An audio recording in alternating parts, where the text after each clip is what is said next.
Julio Rodriguez leading off the top of the ninth. There you go, first base hit for Julio. He's digging for two, and he's gonna get there. Tying run at second base. Julio Rodriguez, get that baseball.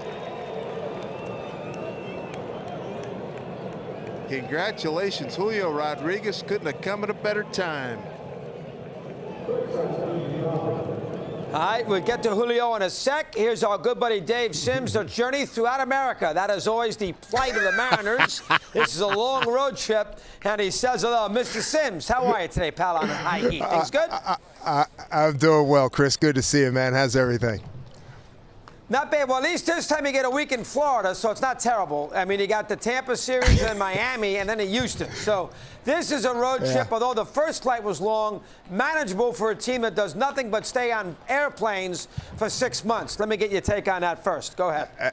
Hey, man, this is the first of 6 East Coast trips. We come home for a brief spell next week. I think we got Tampa Bay and somebody, and then we come back east. We go New York, Toronto, Boston. So it's like I'm going to be in the Eastern time zone a whole bunch this season. But you know what? We got a good ball club, and they're off to a very good start. You sure are. Let's do the young players. Kelenic not hitting much, and Rodriguez, despite the double that we saw there early in the year for his first major league hit, we know he's got great potential. He, too, struggling off to a slow start. And then Winkler from the Reds. Let me get a little rundown there first on those three. Go ahead. Well, okay. Well, Julio, dynamic player, has not hit a home run yet. He's hit some balls really hard. He's had the misfortune of being punched out on some really bad called third strikes, really bad. And he has maintained his discipline, his decorum, his professionalism. His teammates, the veteran guys, respect the heck out of him because of that. The hits are going to come. He's too good. He had a ground ball yesterday, Chris. It was a routine 5-3, ground ball to third base, and he was nipped by a bat that much. Taylor Walls looked up and went, what the heck was that? The kid is all out all the time. He's 6 for 6 in stolen bases. Jared Kelenic, he's had a couple of moments, not hitting consistently right now. He's stolen 5 bases, has played a nice right field. And Jesse Winker, hitting the ball hard consistently, doesn't have a batting average to show it. I think his batting average balls in play is pretty high. He's hitting a lot of bad luck. You know, he's had a couple of tweeners that have dropped in. He's hit some bullets that have been caught. He did hit the ball hard a couple times yesterday, drove in a run. He's going to be fine. I think just atmospherically with those 3 guys, along with Eugenio Suarez, it's been a really good addition to the core group that comes back from last year that won 90 games, much to everybody's surprise. Yeah, very good. Good crowds and a good homestand. Robbie Ray, Dave, thoughts with him? How's he been? Go ahead. Stud. There was a game, first I think it was the second start, and we were in Chicago. We played in a monsoon. Should have never been played, and he gutted it out for 6 innings. And I talked to Tom Murphy, the catcher who caught that game. And I mean, it was a driving rainstorm. It looked like it was right out of a movie. And he said, hey, my respect for this dude is off the chart. I mean, he gamed it up, and he saved the bullpen. He went deep. He went 6 innings. He's looked good in his other starts. He's going to be fine. He's got the full package. He works quickly. He throws strikes. He's got a great arsenal. No problem there. And, of course, with Gilbert, then you throw in Gonzalez. You have enough pitching. You know, we wondered if the Mariners, they're a trendy team. You know me, I'm anti-trendy sometimes. Everybody expected big things. Very busy in the offseason trades, signings, and everything else. But so far, so good. Looked to be no let-up from a year ago late, Dave. Thoughts on what we begin the season with the Seattle team? It's taken, you know, that was a foundational point. It was a launch point last year, winning the 90 games, off to the good start here. And again, you can't say enough. I know chemistry doesn't put, you know, runs on the board, but I tell you what, it's in terms of cohesion of the ball club. And, you know, a lot of times, you know, you and I remember, you know, the old Yankee teams, some of the old A's teams, they were fighting like crazy, and they come out and play their butts off. Well, this team is tight. It's really together. They break chops. Matter of fact, one of the coaches was telling me, he said, it's like a good college team in terms of the atmospherics. Can they maintain? I think they have a really good shot. I like the starting rotation. The bullpen is coming together. Paul Sewald is just, matter of fact, he just walked by. He had a super year. He's back coming off of COVID. And, you know, Marco Gonzalez got hit on the wrist yesterday.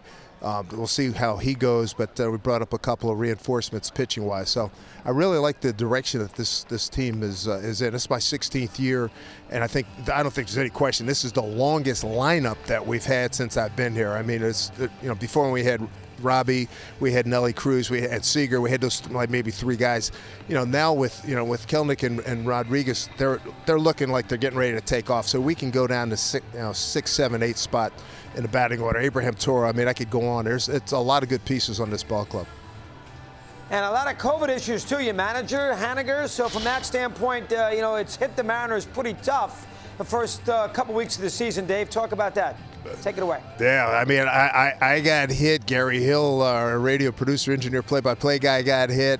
Let's see, Haniger's still working his way back. Paul Sewald, Luis Torrens, Scott Service, Manny Acta, third base coach, Perry Hill, the infield coach. I know I'm leaving a couple of guys out, but it's been nuts. But guys have persevered, man, and the guys who, next man up, yeah, it's a cliche, but that's how you roll. And it's worked out really well. So, we get it. And again, Haniger was the hero everybody remembers, game 161 last year. He's been out for at least, listen, I'm back in my 11th or 12th day. He's out at least that much. So, hopefully he'll be back in the next day or two, and we'll see where we go from there. All right. Obviously, the run differential last year for Seattle wasn't great, and of course, they didn't hit well. That can go the other way the following year. They won so many close games and extra inning games. You wonder how that rebounds. Sort of a market correction the following season. What's your take on that trend? Let me hear. I tell you what, going into yesterday's game, we were number 1. The Mariners were number 1 in the American League in run differential and 4th in baseball. That is a big swing from minus 51 from last year. And if you look at the offensive numbers, batting average, runs per game, yesterday we were number 1. I think today we're number 2 in runs per game. OPS plus, on base, slugging, top 3. I mean, the team's gone really well. And playing well, which is the most important thing. Division, You haven't seen the Angels yet.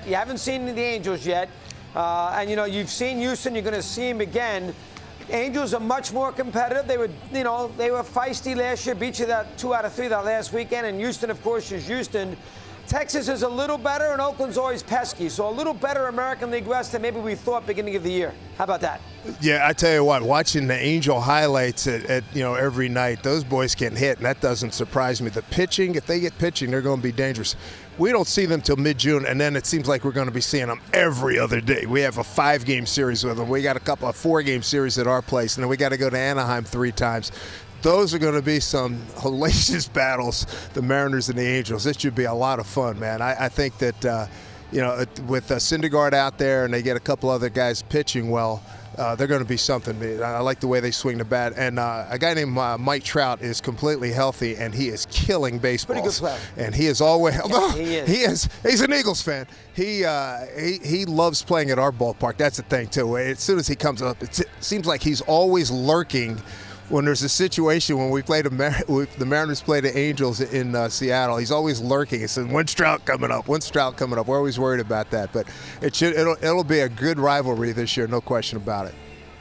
And quickly, good carryover with the fan base in Seattle off the good second half last year. Quickly on that, let me hear. Hey, jacked. Everybody's excited. Sold out. Had good crowds last weekend for that last homestand. This next homestand coming up with Tampa Bay. That's going to be a lot of fun as well. So, yeah, the fans are excited, and they should be. Should be a good team. You have a good year. We always chat. Keep in touch, Dave. Thanks very much here today. Absolutely, Chris. All the best. Good to see you, man. Be well. Take care.